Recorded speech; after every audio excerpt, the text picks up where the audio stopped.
Oh shit, I could have. I thought that was a cutscene.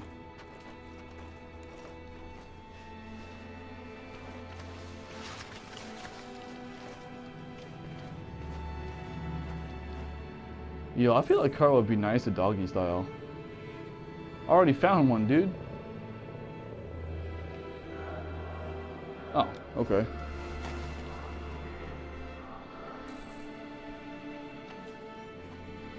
Hold it right there. Holy shit, where'd you come from? Kara!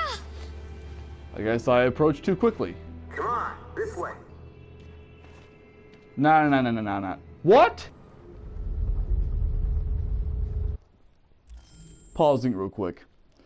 First thing I want to get out of the way right now is that Kara's storyline did in fact go to the camp. I played the camp, I think my last playthrough. I have no interest in the camp. None. So I purposefully got Kara shot and killed. I'm not going to show it, I'm just telling you what happened. So at this point, if Kara's storyline continues without her at this point, that'll be new shit, so we'll go ahead and keep it in. Just know that Kara is dead because I don't care about that camp storyline. So we'll see what happens with that. So, like I said, next run, 5th playthrough is going to be kill everyone run. What does that mean? It means, fuck these credits. Can I skip the goddamn credits? No? Well, fuck it. It means that I am going to, I'm gonna do my best to have Kara die. And I don't mean like during the ending, I mean like I'm gonna have her die like as soon as I can, pretty much. I'm gonna try to have Kara die, and Alice will probably die as a result. I'm also gonna have Connor die as many times as possible. And then I'm also gonna have Marcus die, but I do have a plan for Marcus. The why I want Marcus to die, unless the Connor thing fucks it up, is I intend to not take back control in the snowy place, and I intend to just let Connor shoot Marcus right in the back of the fucking head. That's my intention. So to kill everyone run. And not even just the androids.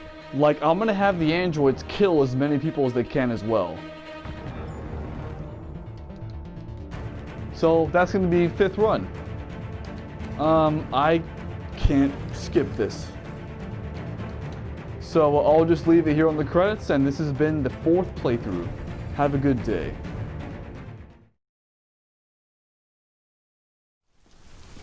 And I'll tell you what, here's the thing too.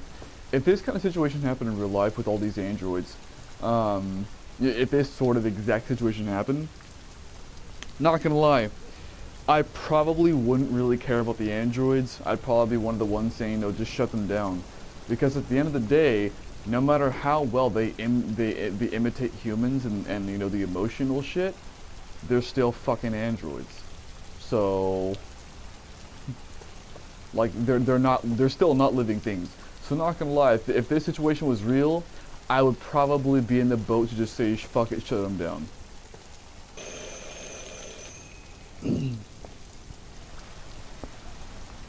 I wouldn't really value the life of an android by sole fact that they're not actually alive. Even though as far as this game purpose goes, they basically are. Are you Zlatko? Who's asking? I was told you could help us. I don't know who told you that. You came to the wrong place. I'm sorry. Wait! We really need your help. I'm gonna pause it. Actually, there is one thing in real life that might make me actually care about the androids, if that's actually happened. And that would be if anybody ever found out anything about the RA9 system. Because RA9 is what's causing them to do this in the first place, right? So, if in the real world this happened, like, if I ended up learning in depth, like, about RA9, that could actually sway me to potentially care about these androids. But that'd be about the only scenario which would happen.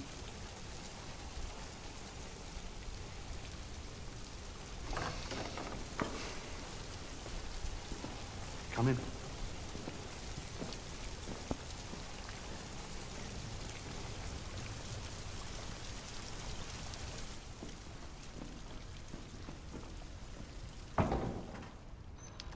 on in. Don't be shy.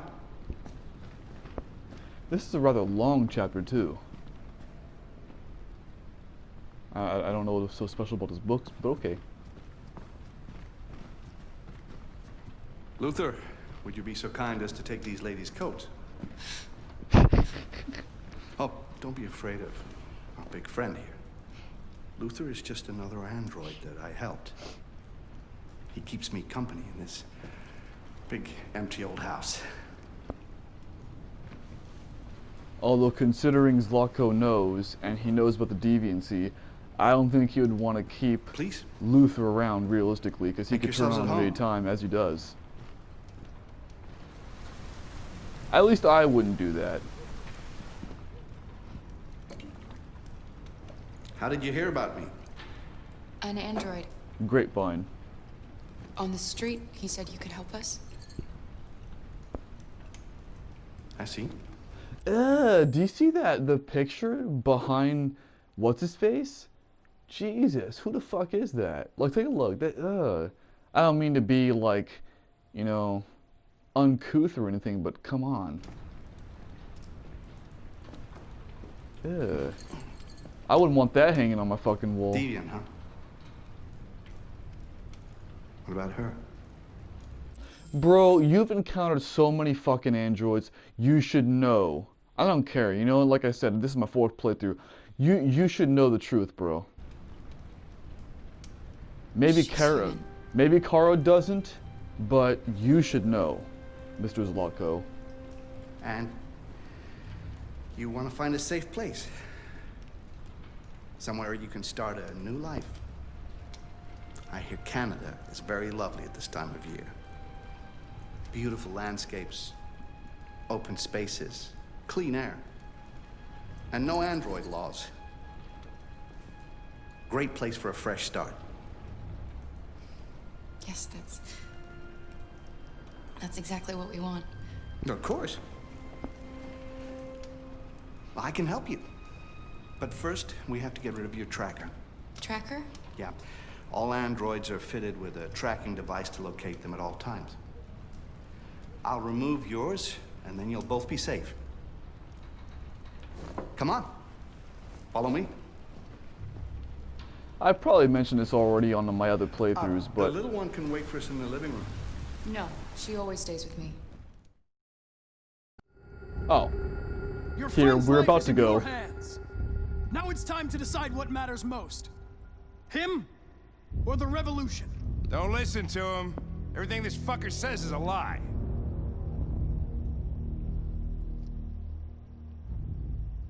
I'm sorry, Hank. You shouldn't have got mixed up in all this. Forget about me. Do what you have to do. I used to be just like you. I thought nothing mattered except the mission. But then one day I understood. Very moving, Connor. But I'm not a deviant. I'm a machine designed to accomplish a task, and that's exactly what I am going to do.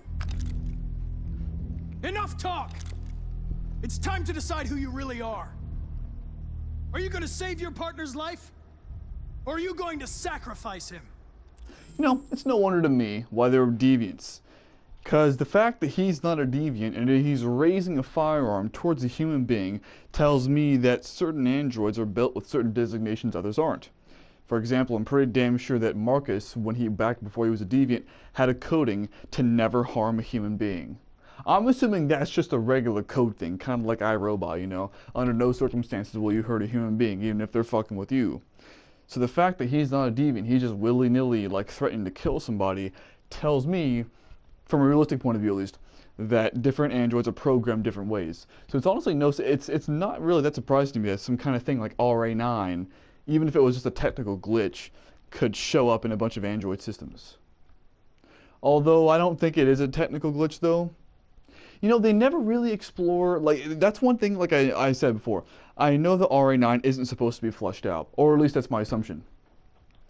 But, because if it was fleshed out, let's say if it was just like a normal computer glitch, right, like a software glitch or some shit, then all that would have to happen, all this police stuff would be unnecessary. All that would have to happen is just CyberLife would just sit there and, let's say, I don't know, change the software coding or do a rollback or some shit. I assume androids would be given software updates just like a phone and whatnot. So like, you know, just change the coding a little bit, and then RA9 disappears, and you know, no more deviants.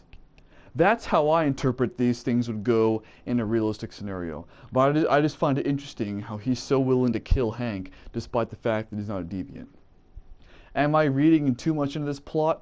Perhaps, but I think it's fun to theorize about shit when it comes to critiquing shit, so forgive me. The other is a sack of shit. Pause again. I get that they wanted to make a moment like this, you know, the classic, you know, who's my partner, who's not shtick. But realistically, this would not happen. And here's why. Every single time there's a deviant in this game, well, at least any major people, you know, they're deviants under Marcus's control, or, wow, when you put it like that, it makes them seem like not deviants. But there are deviants who follow Marcus, who still have their LEDs in their foreheads. But like all major androids, you know, like when they become deviant, they take out their LEDs. Well, then again, I suppose you could assume that Connor is smart enough that if he takes out his LED, they'll know he's... Well, they should already know he's on an android. You know, never mind. Fuck that. Yeah, this whole thing shouldn't really even be a thing because Connor shouldn't have a goddamn LED. I don't know. This whole scenario is... I'm just saying, this whole scenario of how he comes in here to convert the androids and the second Connor, the whole thing is full of plot holes. Question is, who's who? When you really What are you think about doing, it. Hank? And it's my opinion that when you give a story scrutiny, if it falls apart with plot holes, then it's not well written. That's just my opinion. I love this game. I really do. I like this game a lot. But I can't deny that it's full of plot holes. I'm the real Connor.